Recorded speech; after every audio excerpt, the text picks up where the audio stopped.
Xin chào các bạn đã quay trở lại với kênh YouTube Ông Kính Đọc Truyện TV. Sau đây tôi xin đọc tiếp truyện Kiếm Đạo Độc Tôn tập 47 với tựa đề Đột phá ngưng chân cảnh. Xin mời các bạn chú ý lắng nghe.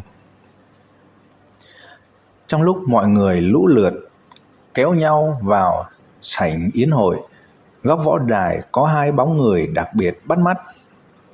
Hải lão, tên này thực lực thế nào? Rất mạnh nhưng vẫn chưa bằng thiên tài Hải gia ta, trừ phi hắn tấn cấp lên ngưng chân cảnh. Nghe vậy người kia thở dài nói: mấy năm nay Thiên Phong Quốc thiên tài xuất hiện tầng tầng lớp lớp, thật không biết trong tương lai chúng sẽ va chạm thế nào, hoặc là chúng có thể đi ra khỏi Thiên Phong Quốc xông pha một phen, sau đó nổi danh trên toàn Nam Trác Vực. Khó lắm, Thiên Phong Quốc chúng ta ở Nam Trác Vực thực lực chỉ xếp hạng cuối, thiên tài cũng không bằng được các quốc gia khác. Nếu như có một nhân vật lĩnh quân thì còn có chút hy vọng. Yến tiệc tiến hành đến gần tối mới kết thúc, phần lớn mọi người đều uống đến mặt mũi đỏ bừng, hai mắt lờ đờ mông lung. Diệp Trần, Diệp Hải và mấy đệ tử Diệp gia cùng ngồi lại một bàn, vừa ăn vừa trò chuyện, uống rượu, coi như chính thức kết giao bằng hữu. Trần Nhi, vị này là Tổng Tiêu Đầu Thừa Phong, Tiêu Cục Từ Thái Từ Bá. Còn vị này là con gái thứ hai của bá Từ Mai. Diệp Thiên Hào kéo Diệp Trần tươi cười giới thiệu: chào Từ bá. Diệp Trần liếc nhìn hai người. Từ Thái là một đại hán khôi ngô hơn 40 tuổi, thân khoác y phục của Tổng Tiêu Đầu, nhìn uy phong bát diện. Con gái thứ hai Từ Mai tuổi chưa đến 16, khoác một bộ trang phục màu đỏ, hình thể uyển chuyển, diện mạo nhu mì xinh đẹp, mắt lộ một luồng ánh khí. Thấy Diệp Trần nhìn mình, biểu tình có chút ngượng ngùng. Từ Thái cũng quay sang quan sát Diệp Trần, sau đó ha ha cười nói: quả nhiên là anh hùng xuất thiếu niên, tuổi còn nhỏ mà đã quyết đoán, không phải là vật sống trong ao tù. Những lời này không phải anh nói lung tung. Từ Thái bước chân vào giang hồ bao nhiêu năm, loại người nào cũng từng gặp một số nhân vật tuyệt đỉnh. Ngay từ lúc thanh niên đã có thể nhìn ra Diệp Trần mặc dù nhìn thanh tú, tuấn giật như một thư sinh công tử, nhưng hai đầu lông mày lại ẩn hiện tán phát khí túc nghiêm nghị, không thể coi thường. Diệp Trần khiêm tốn nói: Từ bá quá khen. Từ Thái lắc đầu: Từ bá ta là người thô kệch, không biết cái gì khiêm tốn không khiêm tốn. Đối với ta mà nói, khiêm tốn chính là giả dối. Ta nhìn ngươi rất thuận mắt, con gái ta nhìn ngươi cũng thuận mắt, có muốn tranh thủ làm quen với nhau không?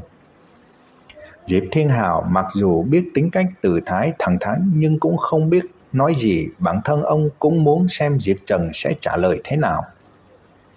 Từ bá đã thẳng thắn như vậy, vậy con cũng xin được nói. Trước khi đạt đến thực lực gia phụ, Diệp Trần không muốn nghĩ đến chuyện nữ nhi tư tình. Diệp Trần nghiêm mặt nói.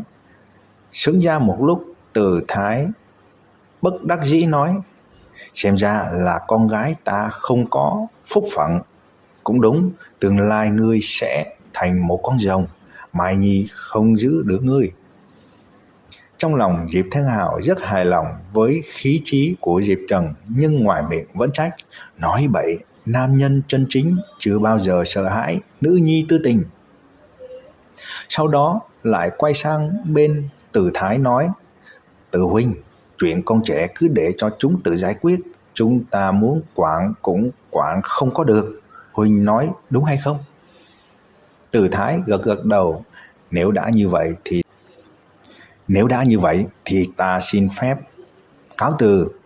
Sau này hy vọng sẽ có cơ hội gặp lại. Mai Nhi, chúng ta đi thôi. Diệp Thiên Hào làm bộ níu giữ: Từ huynh đi vội vậy sao? Trời còn sớm mà. Không được. Bà xã ta đang hầm canh ở nhà chờ ta rồi. Từ Thái lắc lắc tay, cất bước rời đi, Từ Mai theo sát sau lưng. Đợi hai người họ đi xa rồi, Diệp Thiên Hào mới quay lại nhìn Diệp Trần chăm chú đến nỗi Diệp Trần phải nổi da gà. Một lúc lâu sau, Diệp Thiên Hào nói, hôm nay con thi đấu cũng mệt rồi, nhanh về nhà nghỉ ngơi đi. Vâng, con ra chào bọn Diệp Hải đã. Nhìn theo bóng dáng Diệp Trần, Diệp Thiên Hào mỉm cười hạnh phúc.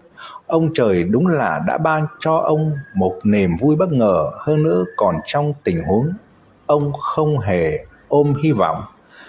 Trầm Ngọc Thanh bước đến nói, Thiên Hào, sao vậy? Diệp Thiên Hào cười nói, nàng nói Trần Nhi tương lai sẽ đạt đến trình độ nào?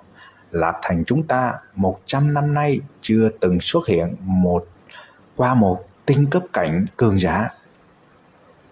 Chàng cũng thật dám nghĩ, nhưng đúng là Trần Nhi của chúng ta đã khác trước nhiều. Chàng có nhìn ra không? Tự hồ nhìn ra một cái gì đó, nhưng lại tự hồ cái gì cũng không nhìn thấy. Mặc kệ nó, chỉ cần là Trần Nhi của chúng ta là được. Đêm khuya vắng vẻ, phòng Diệp Trần vẫn sáng đèn, ánh sáng làm cho tấm rèm cửa bằng lụa mỏng trở nên trong suốt. Trên chiếc giường rộng rãi, Diệp Trần xếp bằng ngồi giữa trung tâm, đỉnh đầu khói bốc quần quần. Theo kế hoạch ban đầu, 7 ngày sau, Diệp Trần mới có cơ hội bước vào ngưng chân cảnh. Ai ngờ sau mấy trận đấu hôm nay, nội khí trong người hắn đặc biệt ngưng luyện, có dấu hiệu dịch hóa thành chân khí. Cơ hội kiểu này không nhiều, Diệp Trần cũng không muốn bỏ qua, cho nên vừa quay về phòng mình đã lập tức bài trừ tạp niệm, toàn lực trùng kích quan khẩu. Nội khí không ngừng tuần hoàn, áp xúc, dịch thái chân khí trong đan điền Diệp Trần dần dần tăng lên, ban đầu là từng tia từng sợi, về sau là thành một dải, cùng nội khí phân biệt rõ ràng. 1 canh giờ, 2 canh giờ, đến 5 canh giờ, chân trời dần dần sáng rõ. Hạ nhân Diệp ra lũ lụt, thức dậy chuẩn bị cho một ngày mới. Không biết đã qua bao nhiêu thời gian, tấm rèm bằng lụa mỏng trong phòng Diệp Trần hơi run rẩy, phát ra những tiếng ba ba giống như đang bị cuồng phong quét thổi, không thể kiềm chế. Trong phòng, khí lưu vô hình lấy Diệp Trần làm trung tâm tạo thành hình một chiếc phễu ngược. Tất cả những vật nhẹ đều bị nâng lên, trôi nổi giữa không trung.